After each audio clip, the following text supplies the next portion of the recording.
Presiden kita Pak Prabowo tentang pengampunan terhadap koruptor, ya. Kalau mau mengembalikan misalnya. Ya ini ada apa istilahnya itu? Ehonya tinggi ya. Nah, apa namanya itu? Melenting. Oh iya.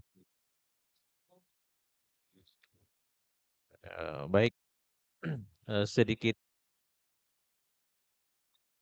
eh, perkenalan singkat dengan Pak Prof. Hamid bahwa beliau ini ya, adalah eh, pakar ekonomi, ya, yang pernah dipercaya oleh negara sebagai salah satu anggota Badan Pengelola Keuangan Haji, ya, selama 5 tahun, ya. Dan juga di Unhas terlibat pada Pusat Pengembangan Keuangan dan Ekonomi Daerah sebagai tim pakar. Ya, beliau sehari-harinya bekerja sebagai dosen pada Fakultas Ekonomi dan Bisnis Universitas Hasanuddin. Saya kira itu yang berkaitan dengan beliau dan kita persilahkan supaya waktu kita bisa banyak berdiskusi dan memang kita menanti-nanti ya pandangan para ekonom. Kalau kita yang berdebat di WA, pandangan orang awam tentang ekonomi. Nah, ini kita ketemu dengan ahlinya. Saya silakan kepada Prof. Hamid, silakan, Bro. Assalamualaikum warahmatullahi wabarakatuh.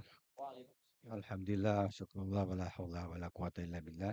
Makasih Bapak Ibu hadirin jamaah Masjid Al-Markas yang saya hormati dan pendengar YouTube maupun radio Al-Markas.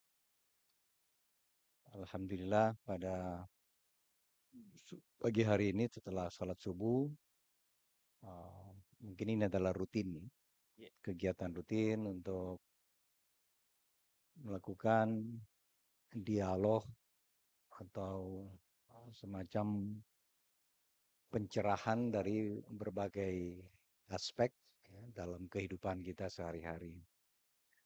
Nah, pagi hari ini dari Al-Markas mengambil topik ya, kaitan dengan perekonomian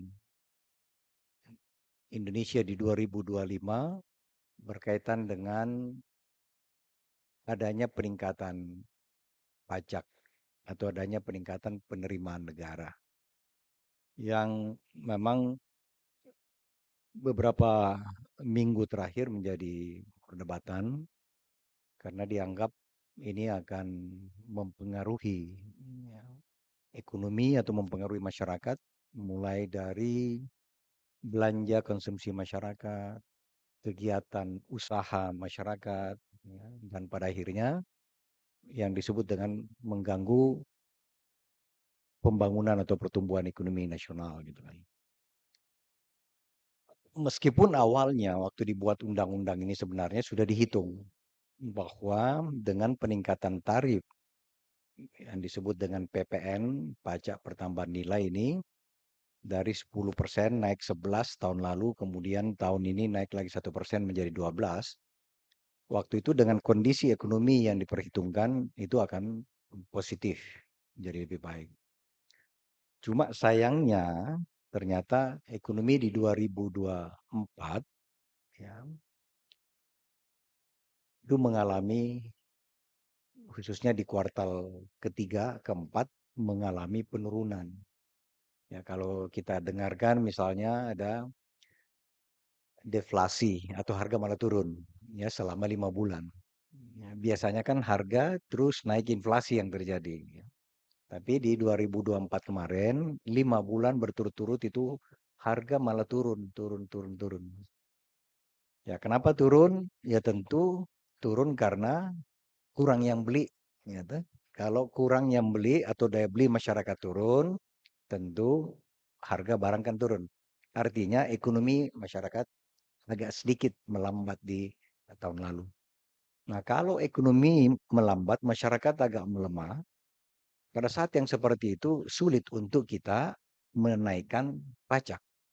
Karena pajak kan diambil dari masyarakat, diambil dari belanja masyarakat, diambil dari harta modal masyarakat, dan seterusnya gitu kan. Sehingga harus dihitung ulang, ya, dikritik pemerintah agar supaya jangan dulu menaikkan 1%. Dan yang terakhir keputusan pemerintah, Presiden mengatakan oke kalau begitu yang dinaikkan 1%, 11 menjadi 12 hanya barang mewah. Oke. Sehingga kalau barang mewah yang dipengaruhi tentu masyarakat kelas menengah ke bawah relatif tidak terpengaruh. Kalaupun ada pengaruh tidak langsungnya, karena kalau pengusaha besar terpengaruh barangnya, maka pasti dia akan mempengaruhi juga ke menengah ke bawah, tapi relatif tidak banyak. Itu pun pemerintah lakukan mitigasi. Apa mitigasinya? Ditambahkan uang ke masyarakat 270 triliun, yaitu subsidi listrik, ya semua nanti kita dapat subsidi selama 2 bulan. Karena rata-rata masyarakat menengah itu kan listriknya 2.200, ya, 10 ampere kan. Ya, rumah saya 10 ampere, berarti saya dapat subsidi. Ya, karena namanya ASN itu kan kelas menengah bawah. Ya, ASN kan sekarang setinggi-tingginya ASN gajinya kan kurang lebih sama dengan buruh kan. Buruh kan UMR-nya 5 juta. ASN juga setinggi-tinggi pangkatnya kan gajinya 6 juta. Ya, pangkat tertinggi di ASN dimanapun kan 6 juta gajinya. Nah, itu pasti rata-rata listriknya 10 ampere. Nah, itu dapat subsidi. 2 bulan 50%. Kita bayar listrik cuma 50%. Mulai Januari, Februari. Juga hal-hal lain. Banyak sekali. Ya, termasuk kesehatan dan lain sebagainya. Tapi intinya begini. Saya mau sampaikan karena ya, ini kepada jamaah. Jadi tentu saya tidak pakai apa namanya bahasa-bahasa ekonomi, tapi saya pakai saja bahasa masyarakat ya. Kalau ekonomi mau dibangun, ya untuk apa? Ekonomi ini mau dibangun agar supaya yang pertama masyarakat yang miskin ini bisa diberi pekerjaan, ekonomi membaik dan menurunkan kemiskinan sampai sekecil-kecilnya. Itu pertama. Yang kedua, pembangunan ekonomi itu akan menurunkan pengangguran. Karena kalau orang menganggur tidak ada uangnya tidak bisa hidup. Jadi ekonomi targetnya itu adalah menurunkan pengangguran. Karena banyak yang menganggur. Jangankan yang tingkat pendidikan menengah, sarjana saja menganggur. Ya. Tiap tahun yang diwisuda sarjana berapa juta, yang terserap itu tidak sampai 50%-nya. Jadi sarjana rata-rata menunggu 3-4 tahun baru dapat pekerjaan. Itu pun kalau dapat pekerjaan, syukur-syukur kalau ASN. Ya, yang pendapatannya kurang lebih sama dengan UMR buruh. Gitu. Kalau dia jadi pengusaha itu jauh lebih bagus. Okay. Jadi menurunkan kemiskinan, menurunkan pengangguran, dan mengangkat kehidupan masyarakat menjadi lebih baik. Yang dalam masyarakat dianggap kelas menengah bawah naik, kelas menengah-menengah, menengah atas, dan kalau bisa sejahtera menjadi lebih baik. Oke. Itu target pembangunan. Nah, itulah sehingga pemerintah sudah mengatakan, oke kita mau ekonomi berjalan bertumbuh sampai 5, sekian persen. Jadi kalau tahun 2025 targetnya pemerintah bisa tumbuh paling tidak sama tahun lalu, tahun 2024. 2024 kira-kira enggak sampai 5%, 4,9 sampai 5%. Nanti bulan depan baru hasil perhitungannya. Tapi perhitungan rencananya tahun lalu 5,1, tapi karena tadi ada gangguan-gangguan sehingga agak sulit dicapai 5. Tahun ini pemerintah menargetkan kira-kira untuk menurunkan kemiskinan, menurunkan pengangguran, mengangkat masyarakat lebih baik lagi, kira-kira kita butuh ekonomi naik 5,2%. Untuk ikut naik 5,2%, maka yang bekerja kan dua. Yang bekerja adalah masyarakat, pengusaha, dan pemerintah. Oke. Pemerintah untuk mendorong tadi pembangunan ini membutuhkan uang. Karena dia mesti buat jalanan, buat bendungan, buat pelabuhan, buat apa. Dan memberikan bantuan kepada masyarakat. Subsidi ke masyarakat dan seterusnya. Untuk pendidikan, untuk kesehatan. Untuk itu, pemerintah butuh pembangunan, proyek pembangunan, kira-kira kurang lebih 3.000 triliun. Oke, untuk tahun ini. Maka untuk membiayai 3.000 triliun, harus kita ada pemasukan, penerimaan. Namanya penerimaan negara. Penerimaan dari mana? Penerimaan dari pajak dan bukan pajak. Oke. Nah, kira-kira untuk perkiranya 2025 bisa mencapai penerimaan negara sampai 2.900 triliun. Masih ada kurangnya. Kurangnya namanya defisit, itulah nanti utang kalau kurang. Jadi uang ini dibutuhkan untuk membangun tadi. Oke. Sekarang, uangnya dari pajak. Oke. Pajak yang terbesar itu adalah pajak penghasilan, baik perorangan maupun badan. Itu kira-kira 1.100 triliun. Oke. Penerimaan yang kedua yang namanya pajak PPN ini, pajak pertambahan nilai. Kenapa perlu ada pajak pertambahan nilai? Karena kalau sesuatu barang dari terigu diolah pakai tenaga kerja, pakai apa segala macam, kemudian dia menjadi roti. Terigu misalnya harganya 1.000. Waktu jadi roti sudah menjadi 1.300 kan. Ada pertambahan nilai. Inilah dalam ini dikenakan pajak. Karena dia mendapat nilai dari alam semesta ini, maka dikenailah pajak. Kan seperti itu. Itulah disebut dengan pajak pertambahan nilai. Di semua negara menggunakan pajak pertambahan nilai. Atau ada nama lainnya di beberapa negara. GST atau apa. Itu yang kedua terbesar. Kira-kira perkiranya 850 triliun. Jadi dua ini yang menentukan bisa terbangun Indonesia atau tidak. Masalahnya adalah kalau pajak diambil, pajak dinaikkan, berarti akan menurunkan atau merugikan ekonomi. Menurunkan kan? Kan pajak diambil dari pendapatan kan? Berarti pendapatan saya kurang. Pajak diambil dari belanja. Kalau saya belanja di restoran, ada pajak restoran. Jadi turun kita punya uang. Artinya pajak mempunyai dampak negatif terhadap pembangunan, terhadap belanja, terhadap pendapatan dan seterusnya, negatif. Misalnya negatifnya -1. Tapi uang yang 2.800 triliun ini kan dimasukkan ke APBN dan kemudian dipakai untuk membangun. Dibuatlah jalanan, dibuatlah pelabuhan, dibuatlah apa, diberi bantuan masyarakat dan seterusnya. Pengeluaran ini yang dari penerimaan tadi, pengeluaran ini akan mendorong pembangunan kira-kira 3 kali lipat positif. Jadi tadi pajak menurunkan 1 kali, tapi uang pajak dipakai membangun yang benar, asal jangan dikorupsi. Tapi kalau dikorupsi ya tentu rugi nanti. Tapi kalau uangnya 2.800 masuk dipakai untuk pembangunan, dipakai untuk tadi bikin sekolah, bikin rumah sakit, bikin puskesmas, bikin pasar, ya, bantuan sosial, subsidi dan sebagainya, maka ekonomi akan dia pengaruhi naik sampai 3-4 kali lipat. Jadi kalau naik 3 kali, dikurangi tadi negatifnya 1 kali kan masih untung 2 kali. Jadi pajak itu masih secara umum memberi sumbangan baik terhadap pembangunan. Itu logika dasarnya. Nah, cuma memang berapa besarnya pajak itu bisa kita hitung di mana besaran itu pada situasi masyarakat yang ada tidak merugikan. Yeah.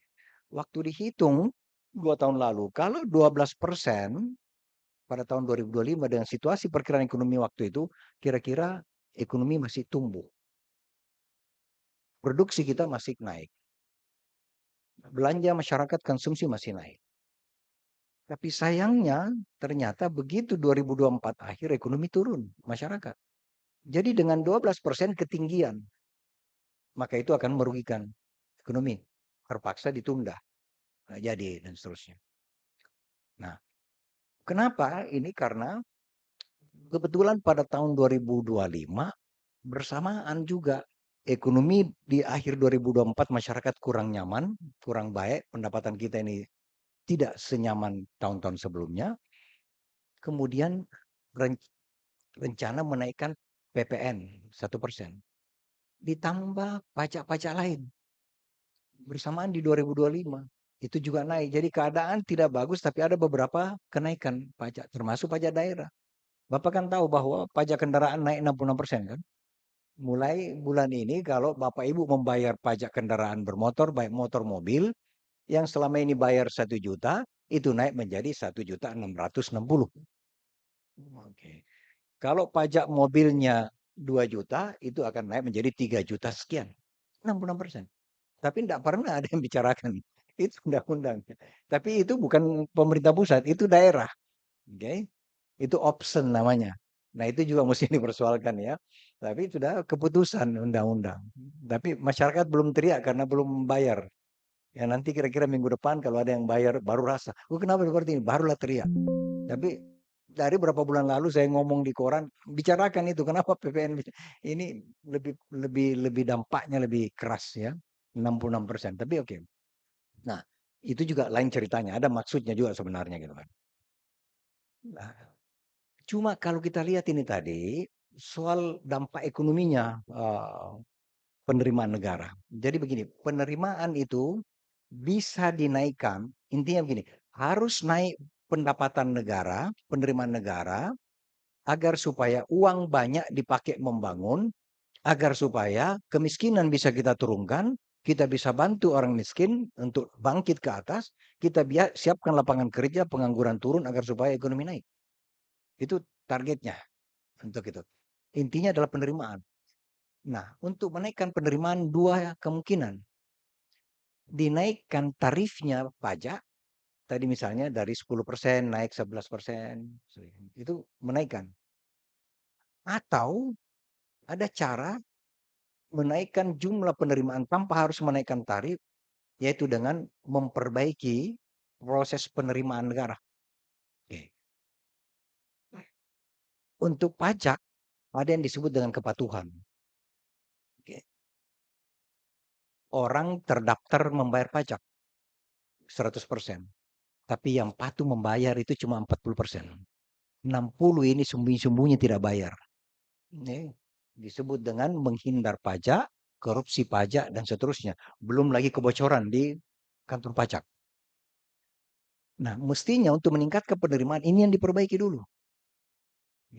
Bagaimana agar supaya orang yang berhak membayar pajak itu betul-betul membayar, oke, enggak usah 100%, 90% lah jujurnya. Kalau yang sekarang itu untung kalau 50%. Baik pajak penghasilan perorangan melapor itu pasti dia kurang-kurangi laporannya. Apalagi yang namanya usaha. Oke. Nah, ini yang disebut dengan pajak, celah pajak, tax gap. Ini besar sekali. Di Indonesia besar sekali. Kalau ini diperbaiki, maka itu penerimaan naik, ekonomi akan bertumbuh. Nah, ini yang mestinya pemerintah arahkan ke sana.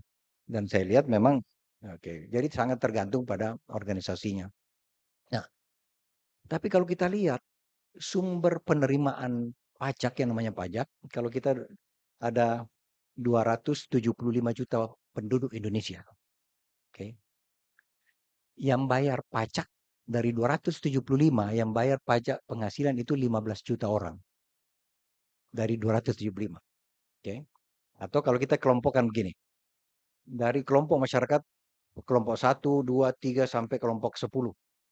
Kelompok ke-10 itu 10% terakhir itu adalah kelompok yang kaya, pengusaha dan direktur-direktur yang gajinya 300 juta per bulan, ya, direktur di bank, ya, direktur di Pertamina, di Telkom itu kan 300 400 juta per bulan gajinya. Itu 5% penduduk Indonesia dan pengusahanya 5%. Penduduk Indonesia ini dari 275 juta, hanya 10% tadi yang paling kaya ini yang menyumbang pajak 78%. Oke, jadi yang membangun negeri ini adalah itu yang membayar pajak. Kita tidak bayar pajak. Ya itu kecil sekali kan. Ya kan? Kalau namanya pajak penghasilan, tadi saya sebagai ASN dengan pangkat tertinggi 38 tahun bekerja, gajinya kan 6 juta. Oke. 6 juta kali 12 berapa? Tidak sampai 100 juta satu tahun. Undang-undang mengatakan orang yang bekerja gajinya di bawah 120 juta, nol pajaknya. Jadi saya nol. Nih, udah tahu kalau Prof ada pendapatan lain, gajinya menjadi 500 juta ya baru kena pajak. Tapi 120 juta itu tidak kena pajak. Jadi rata-rata ASN itu tidak bayar pajak. Kecuali kalau dia bos, banyak uangnya ya dia bayar pajak. Tapi kalau nah, itu lain. Kalau kita membayar di restoran di mana namanya pajak juga tapi pajak daerah kan, itu berapa sih? Kecil kan itu kan. Ya, yang kita bayar. Sama dengan PPN tadi ini dan seterusnya. Jadi PPN juga begitu. Siapa yang membayar pajak PPN? Yang membeli barang yang mahal. Beli mesin, beli apa segala macam. Yang beli itu siapa? Kan pengusaha atau apa kelas menengah atas. Kita ini belinya apa? Saya enggak beli pesawat. Saya enggak beli kapal pesiar. Nah, barang mewah itu kapal pesiar, pesawat, ya segala macam, jet ski, ya itu. Mobil yang nah, kalau rumah 30 miliar ke atas itu baru kena PPN yang sekarang ini. Barang mewah namanya. Ya kalau ASN rumahnya kan 300 juta jadi jauh ya. Ya 200 juta dan seterusnya. Jadi yang membayar pajak ini masyarakat ini kira-kira 80% itu kecil sekali sumbangan pajaknya dari 2.800 triliun. Itulah kondisinya Indonesia. Jadi kalau kita mau cari uang, terpaksa kita cari uang sebenarnya di wilayah yang 10% ini. Nah, celakanya ini pengusaha dan orang pinter. Pengusaha dan orang pinter cenderung berusaha untuk menyembunyikan kalau disuruh hitung. Nah, pajak kan hitung sendiri, mengisi formulir dan seterusnya. Inilah yang disebut dengan kepatuhan. Kepatuhan pajak di Indonesia hanya 40% sampai 5 kurang 50%. Begitu banyaknya uang yang harus didapat. Ini kenapa seperti ini? Karena kesadaran masyarakat kita akan pentingnya tadi uang ini untuk dipakai membangun. Jadi pajak juga sangat tergantung, penerimaan negara sangat tergantung pada kesadaran kita. Nah, kesadaran sangat dipengaruhi oleh tingkat pendidikan kita, pemahaman kita, ya, dan tingkat ekonomi masyarakat. Sama demokrasi.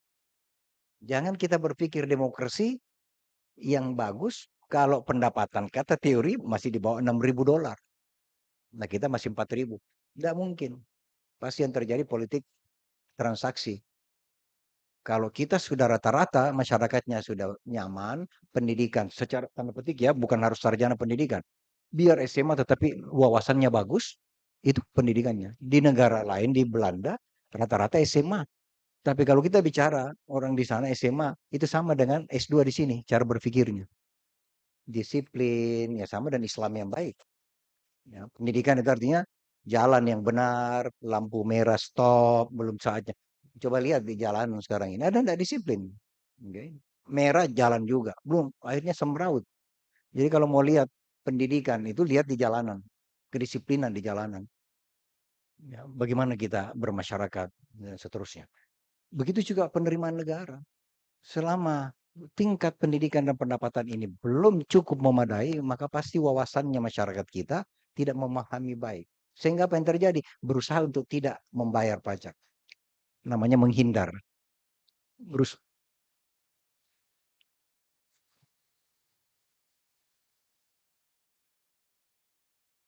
Oke. Dari mana suara? Oke. Nah, ini masalah kita. Jadi sebenarnya saya ulang lagi bahwa maksudnya tadi ini penerimaan negara itu akan kembali ke masyarakat. Oke. Tapi memang ada syaratnya kan, harus dikelola secara baik. Lembaganya, organisasinya harus baik. Artinya jangan dicuri, jangan bocor, ya kan? Nah, selama ini kan tahun kemarin, 2 tahun lalu, Bapak Ibu lihat kan kasus-kasus orang pajak yang anaknya memukul orang lain, bapaknya diperiksa, oh ternyata bapaknya ya korupsi pajak dan seterusnya. Banyak kasus-kasus itu. Dan tiba-tiba istrinya difoto pakai tas mewah. Oh, diperiksa. Oh, ternyata suaminya pejabat yang kemudian korupsi dan seterusnya. Nah, ini semuanya kan. Jadi ini harus ditata dengan baik, ditata secara Islami. Ya, syukur-syukur pemerintah ini saya melihat bahwa dia mau memerangi korupsi. Itu kan sangat Islami ya. Dia mau perangi sampai kemanapun. Ya, korupsi. Nah, jadi kalau kepercayaan masyarakat pemahamannya baik, kepercayaannya baik, maka insya Allah itu akan masyarakat rela membayar ketika ekonominya baik. Tapi ketika ekonomi kurang tidak baik-baik, ya jangan dulu kasih naik. Karena itu banyak hitungannya kita sudah hitung ruginya banyak sekali. Turun konsumsi, turun produksi, turun keuntungan perusahaan, semua turun. Kalau kita naikkan pada situasi. Ya, mungkin kalau tahun depan agak baik ekonomi bisa kita naikkan dan seterusnya. Jadi itu saya kira dan terakhir Indonesia ini sudah puluhan tahun direncanakan untuk bertumbuh menjadi negara baik, negara maju, tapi ternyata kita datar-datar saja. Oke. Cina, Jepang, Korea hanya butuh waktu 20 tahun tiba-tiba plak menjadi negara yang bagus sekali. Kita sudah 40 tahun direncanakan ini bahkan turun. 10 tahun terakhir ekonomi kita itu di bawah 5-6%. 15 tahun lalu ekonomi Indonesia itu bisa sampai 7%, 7,3. Sama Sulawesi Selatan Makassar. 10 tahun lalu ekonomi Sulawesi Selatan itu selalu tumbuh di atas Indonesia, di atas nasional 8%. Sekarang cuma 5%. Makassar juga begitu. Ini yang harus diperbaiki. Dan kalau Indonesia daerah ini tidak bertumbuh cepat menjadi negara yang pendapatannya lumayan, pendidikannya lumayan pada tahun 2045, kalau tidak mencapai di situ, maka kita akan terperangkap menjadi negara miskin seumur-umur. Dalam teori disebut dengan perangkap kelas menengah, middle income trap. Dan itu terjadi di beberapa negara di Afrika dan Amerika Latin. Batas waktu kita 2045. Kenapa batas waktu kita 2045? Karena sekarang ini sampai 2045 jumlah penduduk kita yang terbanyak itu adalah usia pekerja. Usia antara 20 sampai 55 tahun. Setelah itu nanti yang banyak adalah orang tua. Nah, kita-kita ini yang tua-tua. Yang banyak ke masjid itu orang-orang tua dan seterusnya. Yang sudah tua-tua, produktivitasnya kan sudah kurang. Mau mencangkul tidak seperti lagi yang muda. Sehingga ekonomi tidak bisa naik lagi. Itulah negara-negara maju. Negara maju penduduknya tua-tua, makanya ekonominya hanya tumbuh 1%, 1%. Nggak bisa lagi 5%. Nah, batas Indonesia itu 2045. Jadi kalau kita tidak mulai tahun ini dan tahun depan dan seterusnya menaikkan ekonomi di atas 6%, 7% sampai 8%, maka kita akan masuk dalam keranjang yang berbahaya untuk ya kita sih tidak terlalu masalah, sudah sebentar lagi barangkali sudah harus menghadap, tapi anak cucu kita yang akan menikmati ekonomi yang menderita. Inilah yang harus kita pikirkan. Makanya pemerintah mengatakan kita mesti tumbuh 8% rata-rata dalam 5 tahun. Itu pun kecil. Cina maju itu 12%. 10 tahun yang lalu. Jadi saya kira seperti itu ya agar supaya ekonomi bisa terbangun, tentu masyarakat harus ikut membantu dengan penerimaan yang baik agar supaya dipakai untuk membangun. Saya kira itu sebagai pengantar. Billahi taufiq wal hidayah. Assalamualaikum warahmatullahi wabarakatuh. Iya, terima kasih Prof. Hamid. Eh, ini sudah nyambung dengan Pak Dr. Fuad Bawasir. Kita tunggu. Assalamualaikum, Bang Fuad.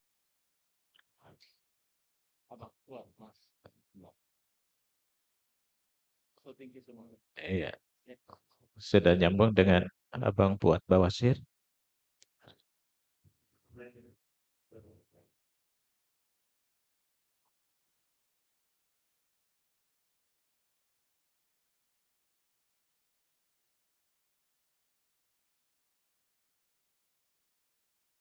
Bagaimana kita masih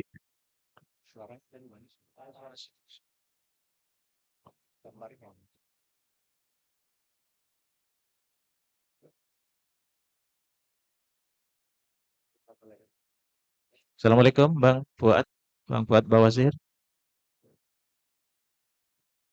Ini dari Masjid Al-Marakas, Makassar.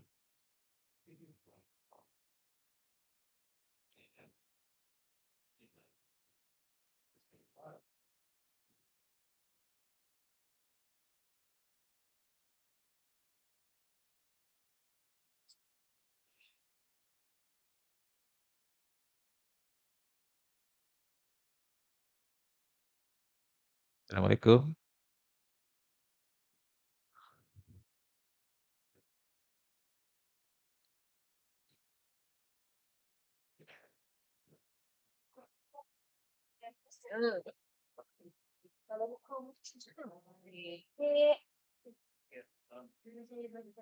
Ya,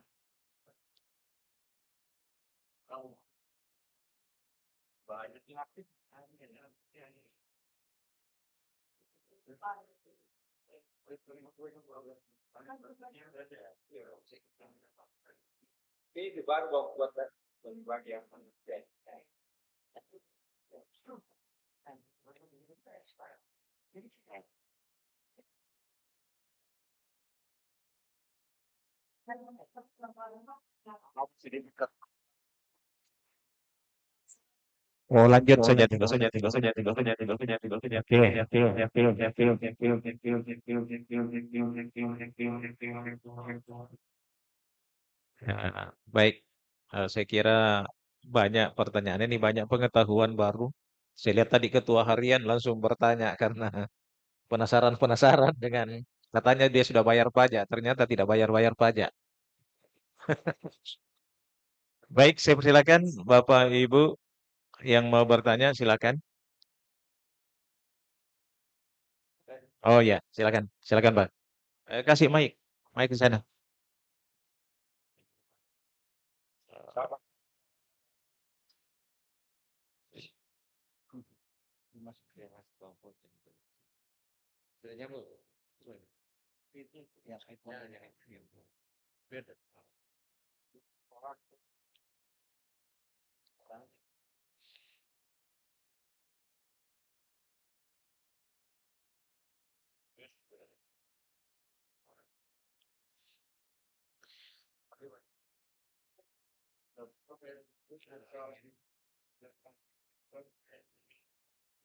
Belum.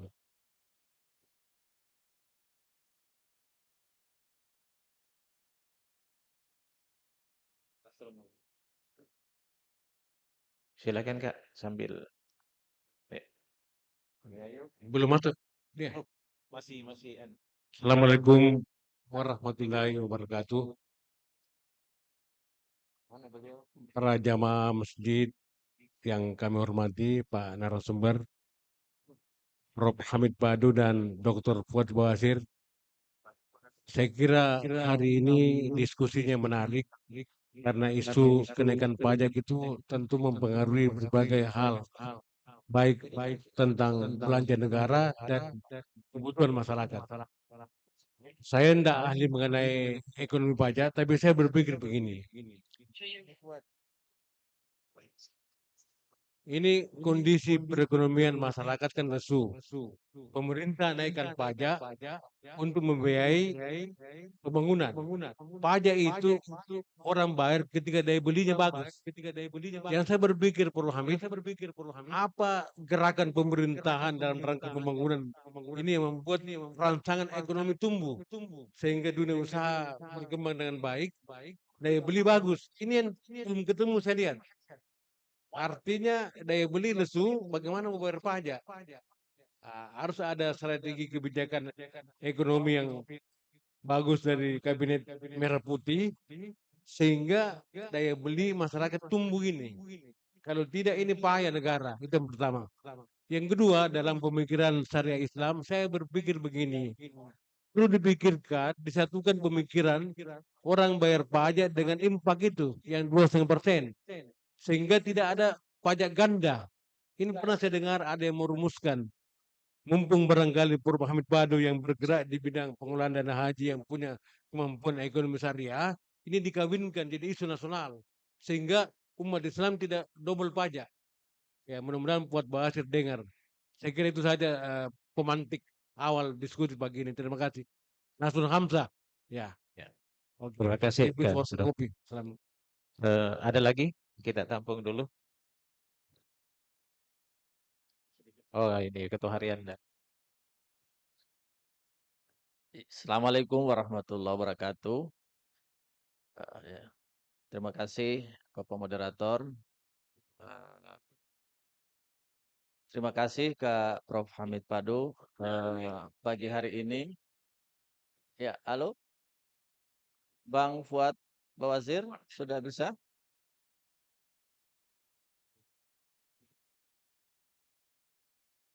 Ya.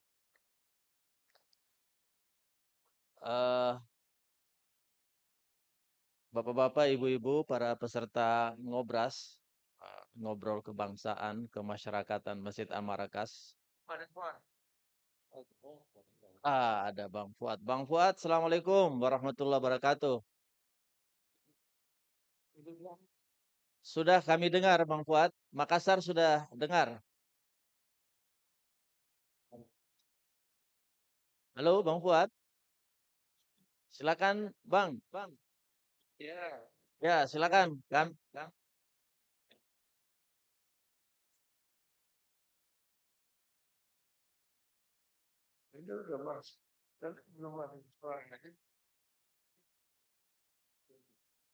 Silakan Bang. Suaranya dan gambar Abang sudah kami tangkap dari Makassar. Assalamualaikum. Waalaikumsalam warahmatullahi wabarakatuh. Salam hangat dari Makassar, Bang. Kami bersama Bang Haji Arman Arfa dari sini. Masjid Al-Markas. Waalaikumsalam. Silakan, Bang. Ya. Barusan Prof. Hamid Padu, narasumber pertama, sudah menyampaikan pengantar tentang dampak pajak yang dinaikkan ini.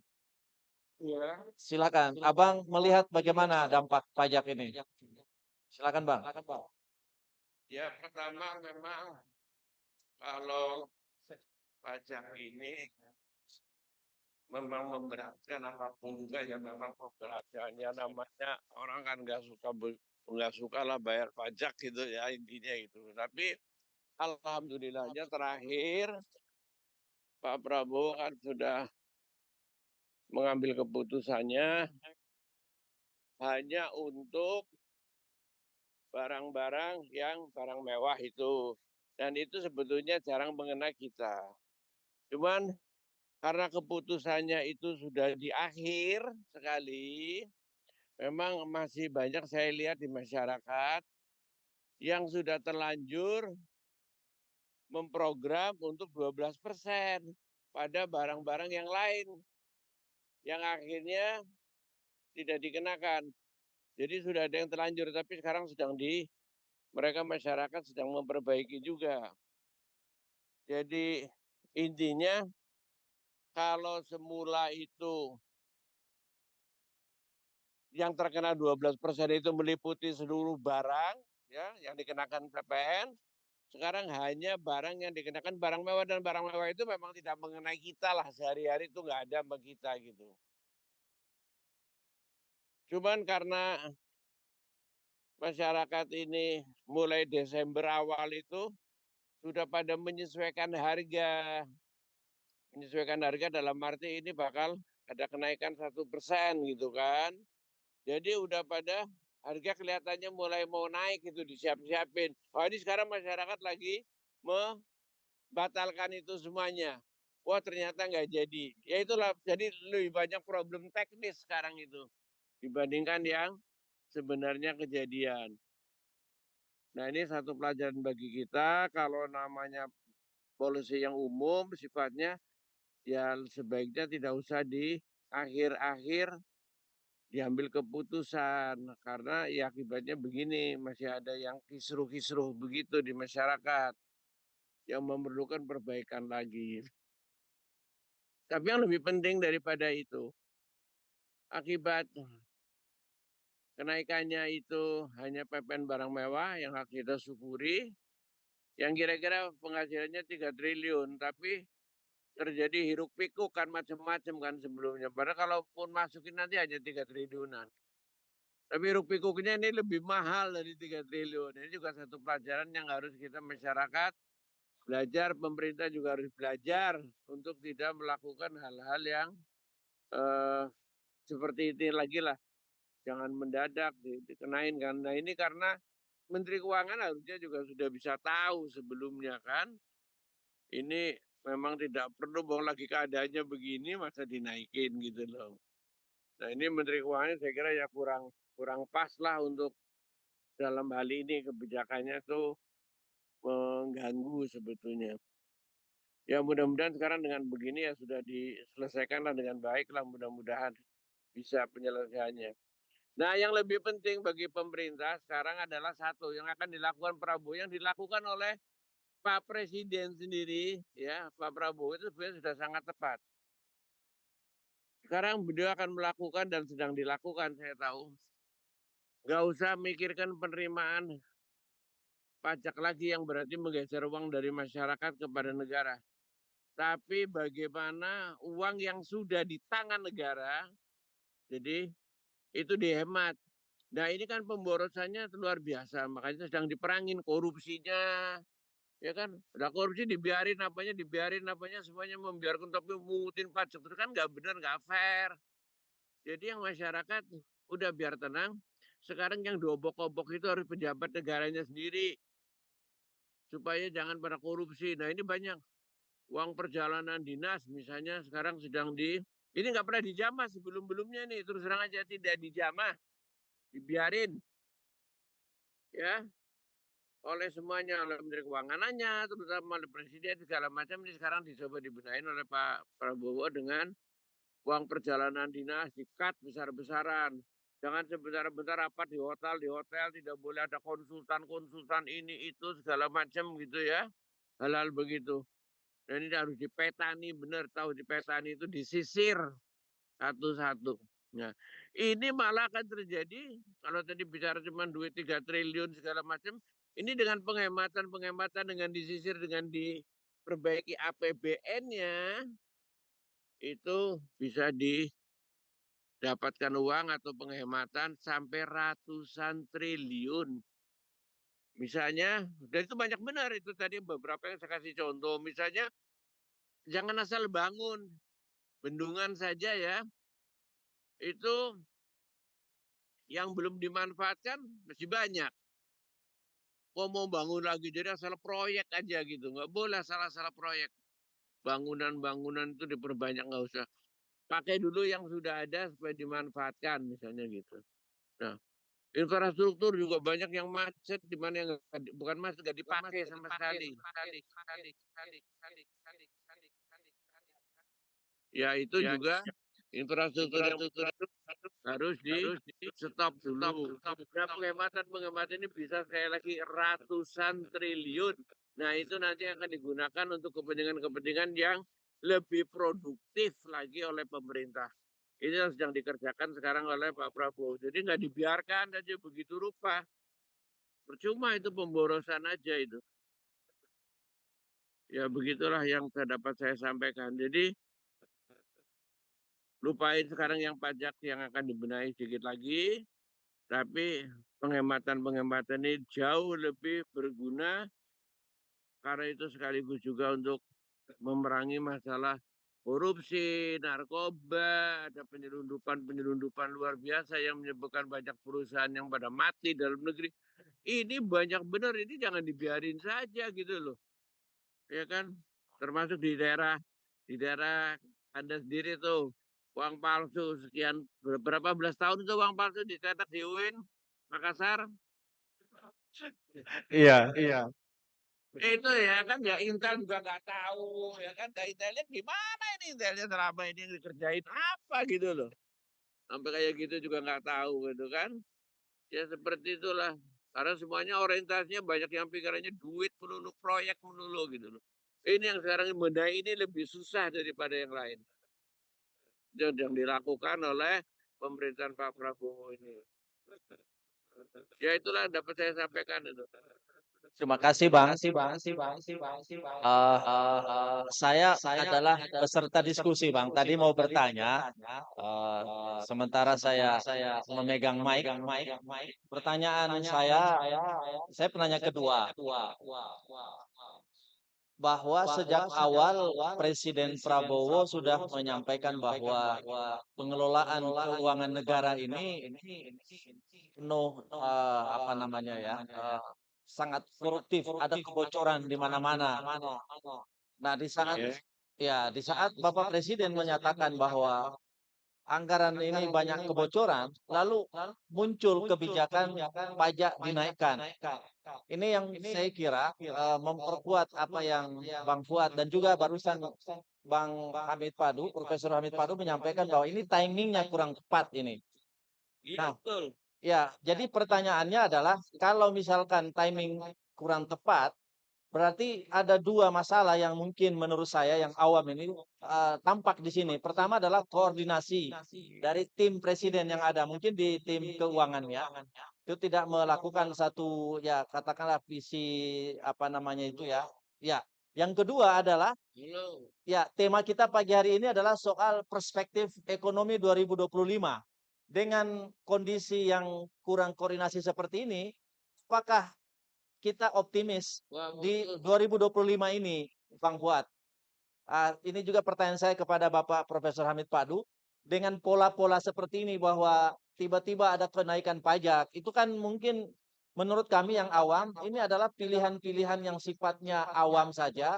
Yang penting ini kita bisa mendapatkan pundi-pundi keuangan lebih cepat, tanpa memikirkan adalah ada manajemen yang harus diperbaiki di sini sebetulnya. Misalnya tadi sekali lagi soal kebocoran-kebocoran.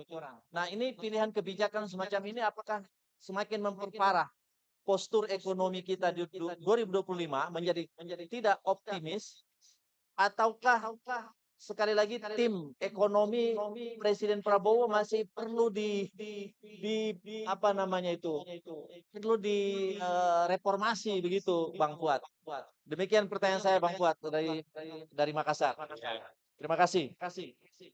Ya kayaknya sini kalau tim ekonomi dalam beberapa waktu ini ke depan tidak bisa mengubah diri, tidak bisa memperbaiki diri, tidak bisa menyesuaikan dengan aspirasi masyarakat. Ya nampaknya sih patut untuk ditinjau kembali itu tim ekonominya kan.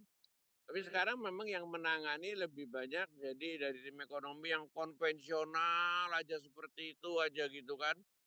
Pokoknya misalnya APBN. APBN kementerian berapa? Oh tahun ini kita akan pada naik APBN-nya 10%.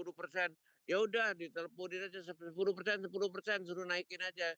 Jadi naikin itu kurang disesuaikan dengan kebutuhan sebenarnya gitu loh. Nah itu sekarang perbaikannya sedang dilakukan bukan hanya oleh tim ekonomi yang udah ya udahnya itu aja kurang kurang kreasi ya, tidak berani membenahin.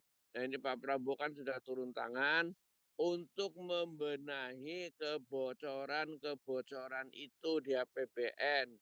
Itu lebih fokus sekarang daripada ngurusi pajak yang nggak seberapa tapi menimbulkan tuh tadi efek kenaikannya luar biasa kan. Jadi itu udah ditutup buku dulu. Tapi sekarang membenahi hal-hal seperti ini. Nah dilihat aja nanti beberapa bulan ke depan ini. Tapi ini memang satu pekerjaan yang sangat serius karena apa? Sudah terlalu bercokol sekian tahun, tidak juga dibenahin, sehingga sudah merasa sebagai satu kebenaran sendiri gitu loh. Ya mudah-mudahan aja lah dengan ini. Tapi sekali lagi saya katakan dengan penghematan-penghematan yang sedang digali, nanti ini APBN-nya pelaksanaannya dan segala sesuatunya akan lain. Karena ini kan prioritasnya dulu kan dibikin zamannya Pak Jokowi. Sekarang pemerintahannya adalah Pak Prabowo. Ya, jadi memang ya tentu ada strategi-strategi yang berbeda kan. Namanya orang gitu. Nah, Strateginya inilah yang akan harus menyesuaikan dengan APBN-nya itu. Makanya nanti APBN perubahannya segala macam saya kira akan cukup signifikan kalau ada perubahan-perubahan ini. Ini kan baru awal tahun.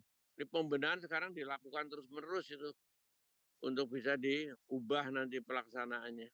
Seperti tadi saya kasih contoh kan udah banyak kan, ada bendungan dan infrastruktur, ada konsultan, biaya-biaya ini itu. Yang itu umumnya nggak ada apa-apa. Misalnya biaya satu proyek sekian.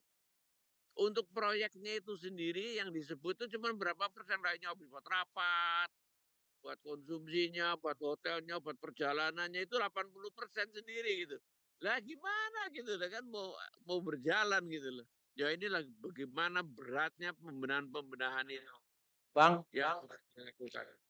ya, sebelum kami serahkan ke Kakanda Prof. Hamid Padu, narasumber dari sini, kami sedikit bertanya Bang. Tadi Bang Fuad sampaikan bahwa tim keuangan ini masih tim konvensional, termasuk mungkin Menteri Keuangannya.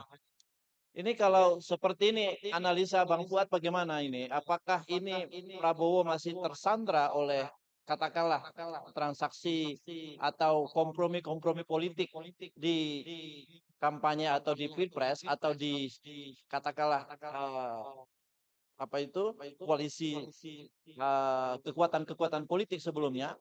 Dan kalau itu memang ada, beliau tersandra, sampai kapan ini beliau bisa keluar dari situ? Sebab kalau tidak, sepertinya realitas ekonomi kita akan seperti ini terus, bahwa dia akan tersandra oleh kepentingan-kepentingan orang-orang konvensional. Dan yang di satu sisi kita lihat Pak Presiden ini kan orangnya adalah progresif. Masyarakat punya harapan kepada Prabowo.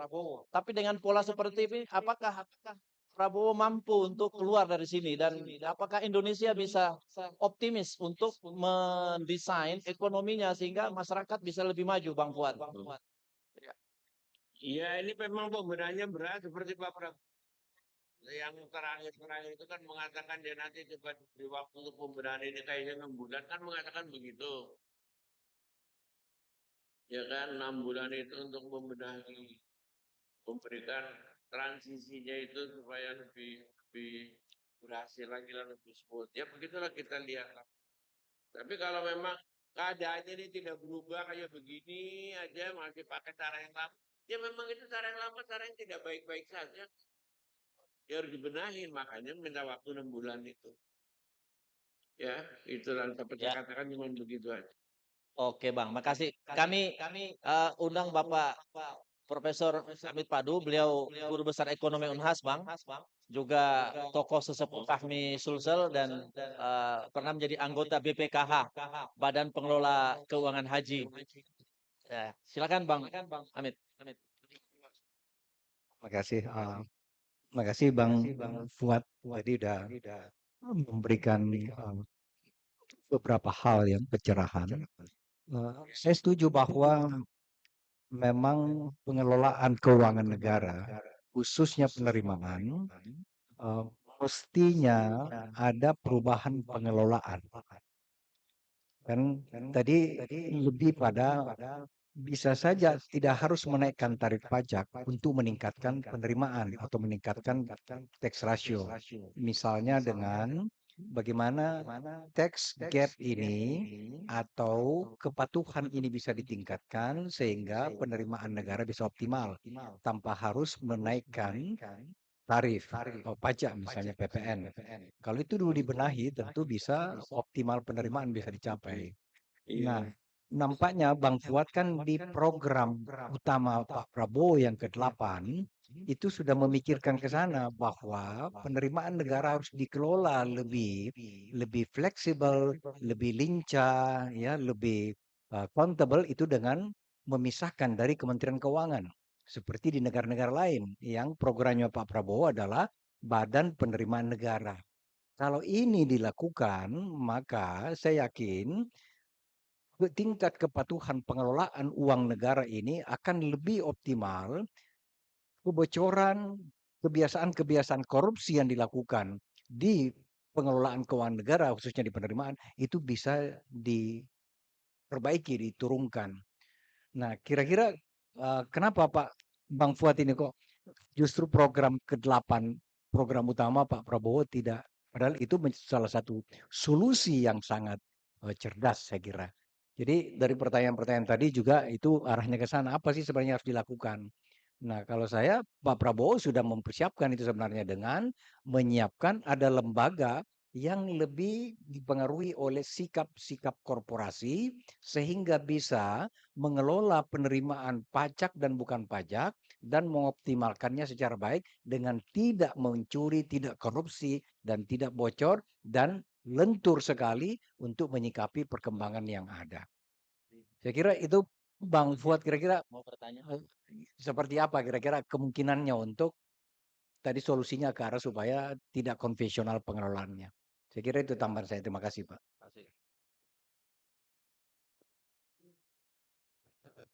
Suara suaranya masih termute, Bang.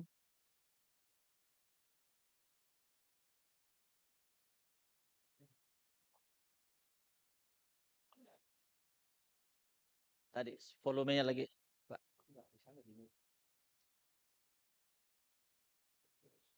Mic-nya masih termute, Bang.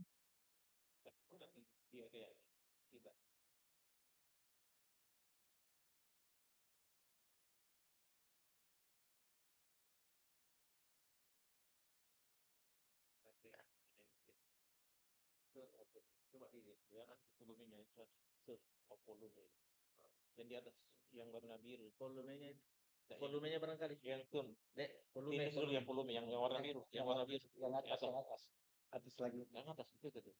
Turn up. Di bawahnya Iya. gambar atas. Di bawahnya gambar paling atas itu. Turn up itu. Yang di atas, Dek. Itu di atas. Enggak. Kan di komputer yang ini.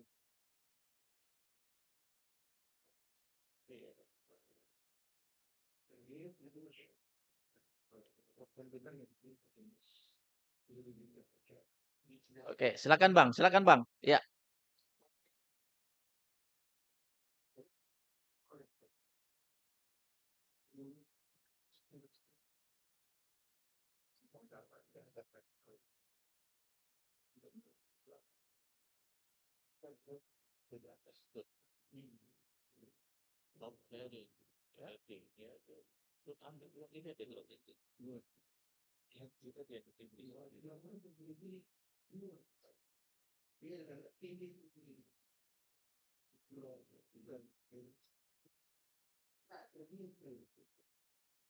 Bukan itu, bukan biru itu yang di sana, yang di atas.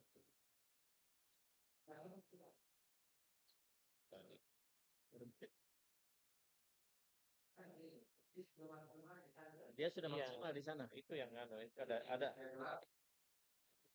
ada yang muncul di itu, di layar bagian atas itu.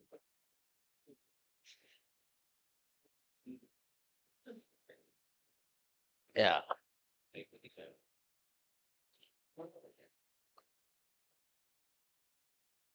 Oke. Itu tadi ya. Terus kanan lagi. Terus.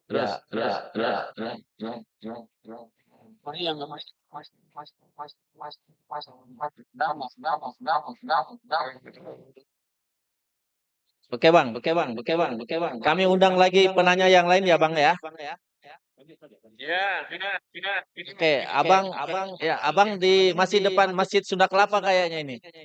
masih. Masya Allah. Jalan pagi enak sekali pemandangannya bang.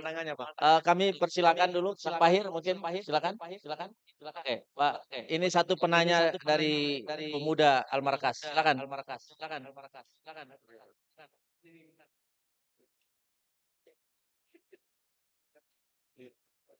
Mungkin Pak Prof Rusdi juga nanti ada pertanyaan.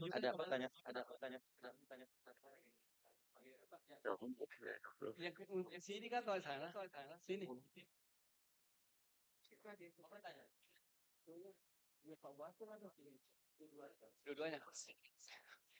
Oke, Assalamualaikum warahmatullahi wabarakatuh. Waalaikumsalam. Saya Ahmad Sudirman dari Masjid Al-Maqas Al-Islami Jenderal M. Yusuf Makassar. Mungkin ini lebih melebar sedikit Pak Prof, baik dari Jakarta maupun di sini pembicara. Bagaimana kita melihat selalu mengacu kepada Rasulullah SAW di Madinah. Kalau kita ini mayoritas negara mayoritas Muslim, bukan negara Muslim tapi mayoritas penduduknya Muslim. Bagaimana gitu Rasulullah memperlakukan jizyah kalau di Madinah? Muslim Islam itu adalah zakat.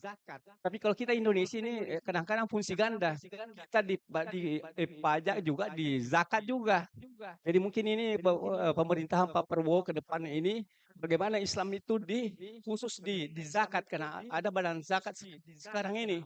Jadi ini yang saya anukan memberikan kepada Pak pembicara di Jakarta dan di sini, apalagi kita ini adalah negara pada negara yang penduduknya mayoritas Muslim. Ya, mungkin ini saja secara ringkas. Ya, terima kasih dari Makassar. Assalamualaikum warahmatullahi wabarakatuh. Iya. Salam.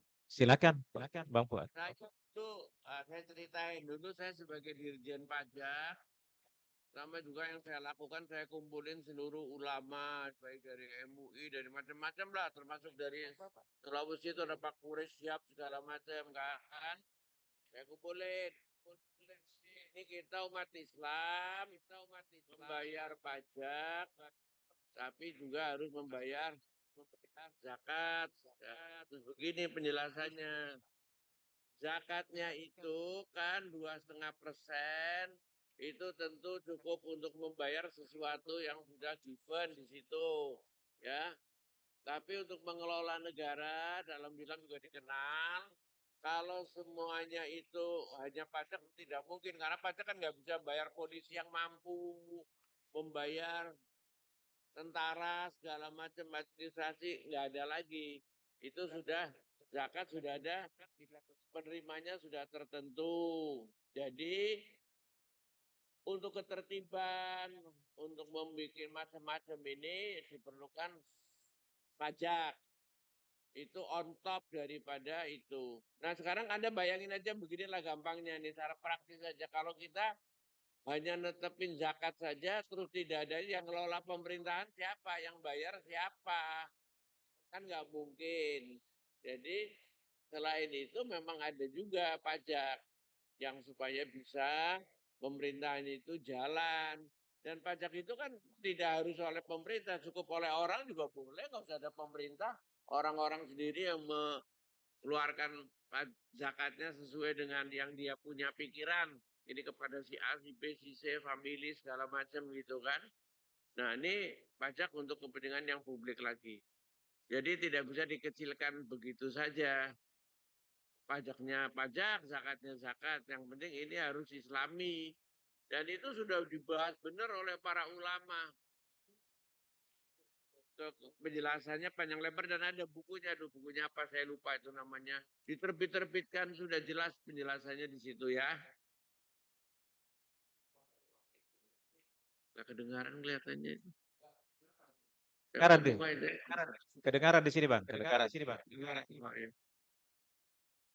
Ya itulah yang dapat saya jelaskan. Ya, terakhir ini Bang, terakhir ada konsep pengampunan terhadap koruptor. Gimana Bang pandangannya tentang pengampunan terhadap koruptor? Ya, bukan pengampunan begitu saja, tapi itu mungkin persepsinya keliru. Harus dibenahi lagi lah. Nanti itu masih persepsinya masih keliru, bukan pengampunan. Cuman sekarang kan begini, dikembalikan dulu, maksudnya itu adalah pengembalian uangnya itu. Karena apa? Pengadilan, kita mau yang praktis saja, pengadilan segala macam diadili. Wah ya kita semangat semuanya diadili gitu kan. Wah Pol, udah.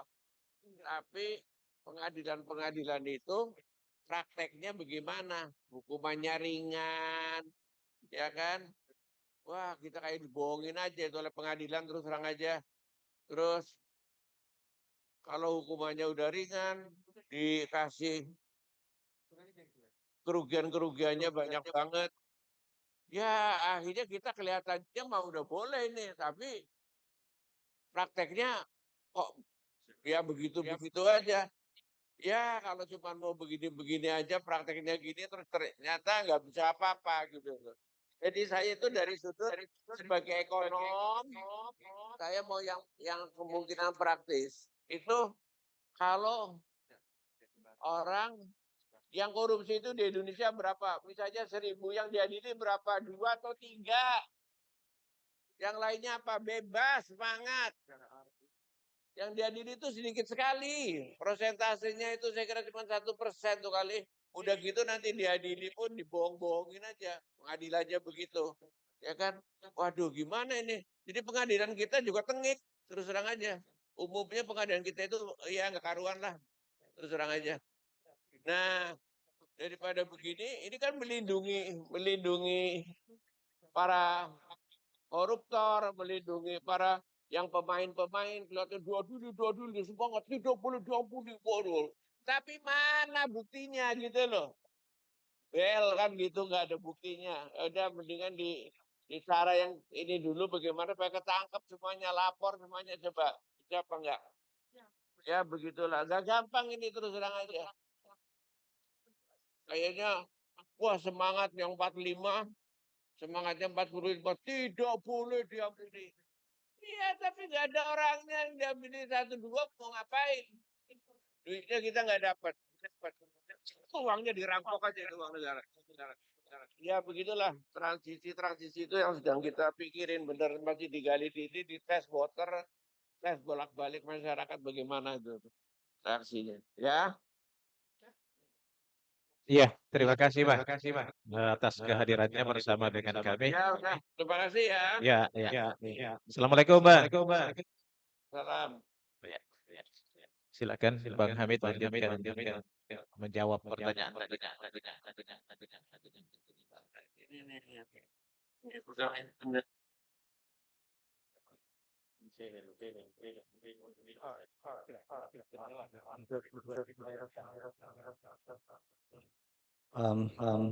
Ya jadi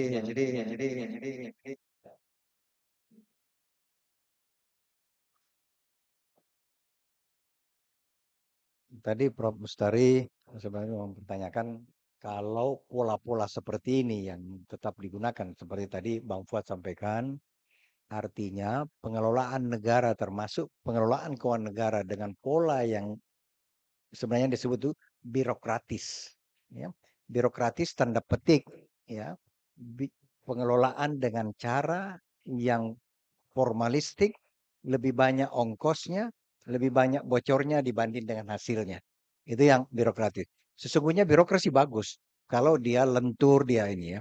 Tapi kalau organisasi kemudian terlalu banyak pegawainya terlalu banyak dan lebih banyak duduknya, lebih banyak absennya saja kemudian pergi ngopi di luar dan balik lagi sore hari, inilah birokrasi yang justru menghabiskan uang dalam pengelolaan uang negara. Nah ini tadi yang Prof tadi tanyakan ya, yang Pak Fuad juga mengatakan bahwa mestinya sekarang dikelola dengan cara-cara yang biasanya orang sebut di luar dari kebiasaan. Ya, jangan kita mengelolanya dengan cara-cara yang biasa, birokratis. Ya, ya semua seperti itu di mana-mana. Di dunia pendidikan, di pemerintahan, di mana sekarang kan lebih birokratis, lebih banyak urusan-urusan tetek bengeknya dibanding dengan sebenarnya apa yang harus diperoleh oleh masyarakat dan seterusnya. Akibatnya apa? Biayanya lebih mahal. Oke. Tadi dikasih contoh bahwa dengan penaikan PPN khusus di bawah barang mewah, itu berapa pendapatannya? Hanya naik 3 triliun. Kalau naik 3 triliun, kosnya sekarang dengan kekacauan yang terjadi dalam 1 bulan terakhir, debat sana, debat sini, dan seterusnya, itu sudah tidak ada apa-apanya, tidak ada artinya 3 triliun. Jadi apalagi yang mau dipakai untuk membangun.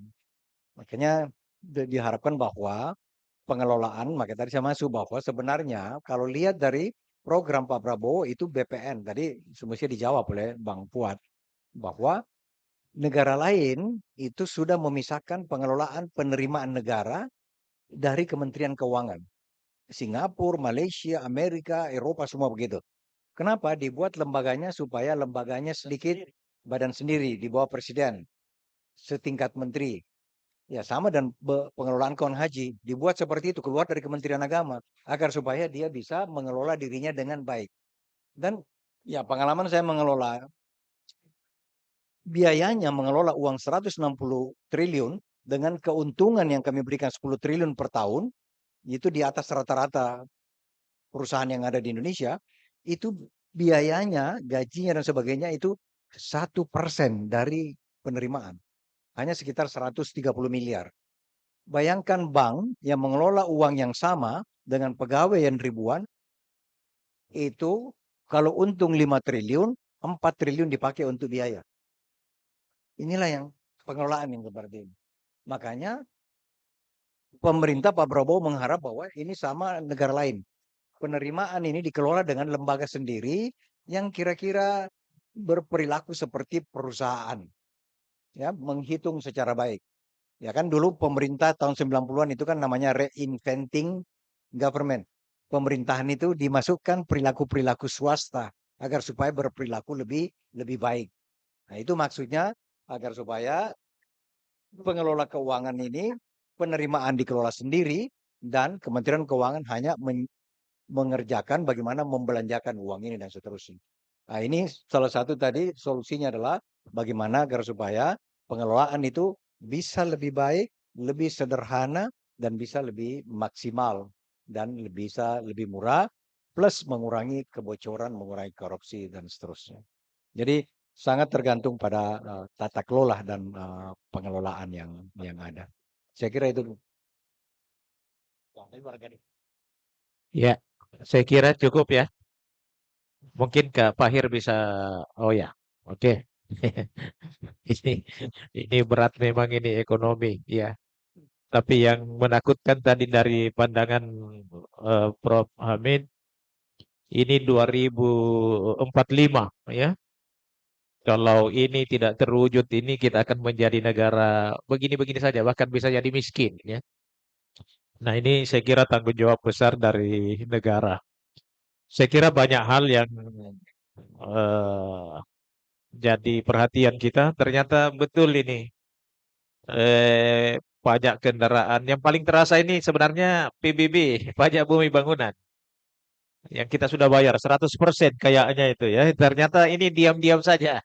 Kendaraan juga diam-diam saja. Ini yang kita ribut ini PPN yang naik 1%. Padahal banyak hal yang eh, ya. Saya kira itu dan Bang Fuad juga sudah menyampaikan beberapa pandangan yang menarik untuk kita semua. Tentunya ini bisa menjadi perhatian kita. Terima kasih banyak ya kepada pendengar Radio Almarkas dan juga pemirsa dari channel YouTube Almarkas serta hadirin sekalian ya. Terima kasih dan kita tutup ngobras kita pagi ini dengan sama-sama baca hamdalah. Alhamdulillahirrabbilalamin. Assalamualaikum warahmatullahi wabarakatuh.